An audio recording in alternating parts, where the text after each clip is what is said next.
अगस्त 1991 में मैं तेहरान पहुंचा अपनी इस असाइनमेंट पे ईसीओ सेक्रेटेरिएट में।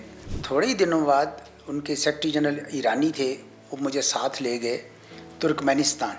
और ये दिसंबर का महीना था, बड़ी सर्दी थी।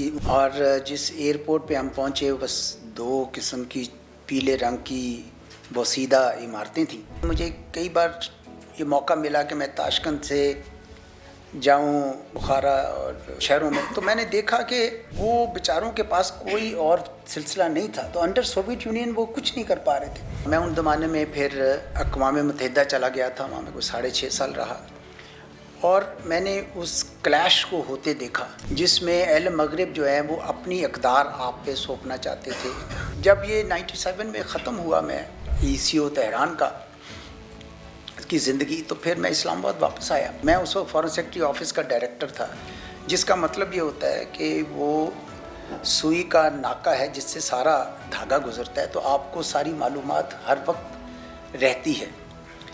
तो वो तारीख़ मैंने बदलते देखी। वाजपेयी साहब ने तो यही समझा कि अब हम पाकिस्तान के साथ बराबरी की बुनियाद पर दोस्ताना कर लें।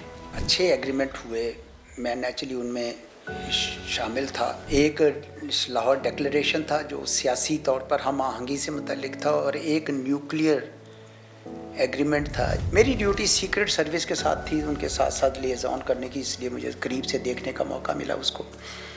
जिस कमरे में हो रहा था उनकी नेगोशिएशंस हो रही थी, नेचुरली मैं उसके बाहर था। अंदर तो सिर्फ नवाज शरीफ साहब, सदर क्लिंटन और हमारे कुछ वफद के आदमी थे, लेकिन उन्होंने कहा कि अब हम 1 on 1 करेंगे। मुझे वज़ीर आज़म नवाज शरीफ साहब ने ख़ुद 2 बार ये बात कही और मैंने अपने सफारती नकूश में लिखी है। नवाज शरीफ साहब को वाजपेयी साहब ने ये कहा कि इस साल के ख़त्म होने से पहले यानी 1999 के ख़त्म होने से पहले मैं कश्मीर के ऊपर आपको एक ऐसा हल तजवीज़ करूँगा जिससे शायद आप इनकार नहीं करना चाहेंगे। 1999 के मई अप्रैल की बात है। तो हमारे एक दोस्त के घर बैठे हुए थे, तो उनके पाकिस्तान डेस्क का जो ऑफिसर था, तो वो रात गए हो गई, काफ़ी देर बैठे गप लगाने लग गए।